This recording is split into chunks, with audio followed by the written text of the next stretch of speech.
আর্জেন্টিনায় কি এখন দক্ষিণ আমেরিকার শ্রেষ্ঠ ফুটবল জাতি?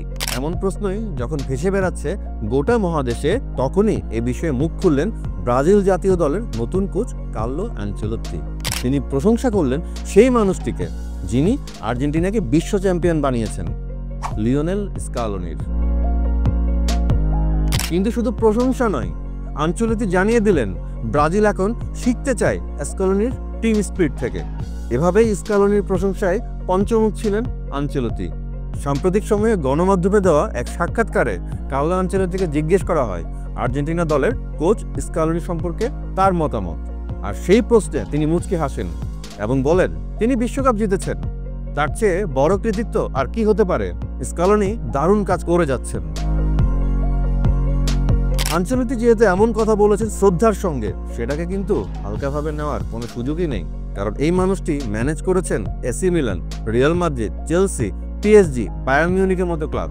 আর এখন দায়িত্ব নিয়েছেন বিশ্বের সবচেয়ে ঐতিহ্যবাহী জাতীয় দলের, যার নাম ব্রাজিল ফুটবল দল। আনচেলত্তির চোখে স্কালোনি কেন সফল? আনচেলত্তি জানান 2022 কাতার বিশ্বকাপ জিতে নেওয়া আর্জেন্টিনার আসল শক্তি ছিল একটা জায়গায়, টিম স্পিরিট বা দলীয় সংহতি। আনচেলত্তি সেই পয়েন্টেই তুলে ধরেন।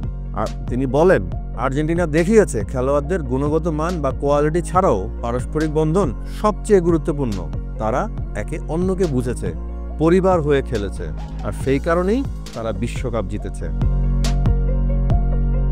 Messi, Alvarez, Enzo Fernandez, Martinez এরা তো সবাই প্রতিভাবান, কিন্তু মাঠে তারা খেলেছে এমনভাবে যেন তারা একটাই হৃদয়, একটাই চেতনায় বাঁধা 11 জন যোদ্ধা। তবে কি আনচেলত্তির লক্ষ্য ব্রাজিলে সেই আর্জেন্টিনার মতো টিম স্পিরিট ফিরিয়ে আনা? কারণ ব্রাজিল বহুদিন ধরেই দুর্বল হয়ে পড়েছে সাংগঠনিক দক্ষতার অভাবে। নেই একটা স্থায়ী সিস্টেম, নেই খেলোয়াড়দের মধ্যে আত্মবিশ্বাস বা পারস্পরিক বোঝাপড়াটাও। আর তাই আনচেলত্তি বলছেন ক্লাবের তুলনায় জাতীয় দলে এই পরিবার তৈরি করা অনেক সহজ, কারণ সবাই দেশের জন্য খেলে। ইতিমধ্যেই তার কোচিংয়ে 2 ম্যাচে ব্রাজিল পেয়েছে 1টি ড্র ও 1টি জয়। ইকুয়েডরের বিপক্ষে ড্র করলেও প্যারাগুয়ের বিপক্ষে জয় পেয়েছে তার দল। খুব বেশি কিছু বলা যায় না এখনো, কিন্তু শুরুটা তার অনেকটাই গোছানো এবং সুশৃঙ্খলভাবেই হয়েছে। ব্রাজিলের বিশ্বকাপ জয়ের অপেক্ষা প্রায় দীর্ঘ 2 যুগের দীর্ঘশ্বাস। 24 বছর প্রায় হতে চলল। দেশটি সর্বশেষ বিশ্বকাপ জিতেছিল 2002 সালে। এর পরবর্তী বিশ্বকাপ অনুষ্ঠিত হবে 2026 সালে। সর্বশেষ বিশ্বকাপ জেতার পর থেকে শুধুই হাহাকার, সাময়িক আশা আর হতাশার দোলাচল ব্রাজিলের ফুটবলে। নেইমার, ভিনিসিয়াস, রিচার্লিসন সব তারকা থাকা সত্ত্বেও ব্রাজিলের ফুটবল যেন একা একা দৌড়ানো একদল প্রতিভাবানের মতো। আনচেলত্তি জানেন শুধু প্রতিভা দিয়ে বিশ্বকাপ জেতা যায় না, আর তার জন্যই তিনি এখন স্কালোনি মডেল অনুসরণ করতে চান। একটা পরিবার, একটা ইউনিট, যেখানে প্রতিটা খেলোয়াড় জানবে কেন সে মাঠে আছে, তার ভূমিকাটা কি। তবে আনচেলত্তির আপাতত ভবিষ্যৎ পরিকল্পনা চিলি ও বলিভিয়া ম্যাচ নিয়ে। আগামী সেপ্টেম্বরে ব্রাজিল খেলবে চিলির বিপক্ষে হোম ম্যাচে। চিলি ইতিমধ্যেই বিশ্বকাপের যোগ্যতা অর্জনে ব্যর্থ হয়েছে। তারপর বাকি থাকবে একটা ম্যাচ বলিভিয়ার বিপক্ষে লাপাজে, অর্থাৎ উচ্চভূমির চ্যালেঞ্জিং পরিবেশে।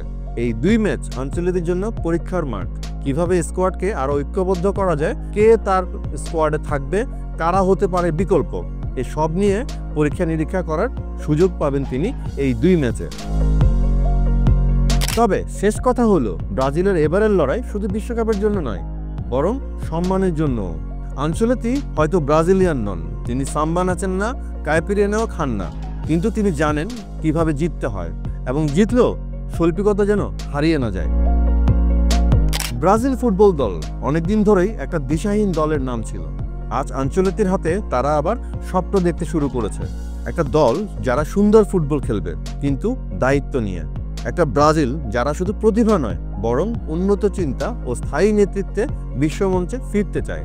আনচেলত্তি হয়তো সেই কোচ যিনি প্লেয়ার আর স্ট্রাকচারের মধ্যে সঠিক ভারসাম্যটা এনে দিতে পারবেন, যার নেতৃত্বে আবার ফিরে আসতে পারে সেই যোগবনিত, তবে এবার দায়িত্বশীলভাবে। একদিকে আর্জেন্টিনা স্কালোনির হাত ধরে নিজেদের খুঁজে পেয়েছে, অন্যদিকে ব্রাজিল এখন পথ খুঁজছে। আনচেলত্তির অভিজ্ঞতা আর কৌশলের আলোয় সেই পথ কতটুকু খুঁজে পায়, সেটাই এখন দেখার অপেক্ষা। আপনার কি মনে হয় আনচেলত্তি পারবেন আর্জেন্টিনার মতো একটা পরিবার বানাতে? পারবেন ব্রাজিলকে আবার বিশ্ব চ্যাম্পিয়নের মঞ্চে তুলতে? মতামত জানাতে পারেন কমেন্টে।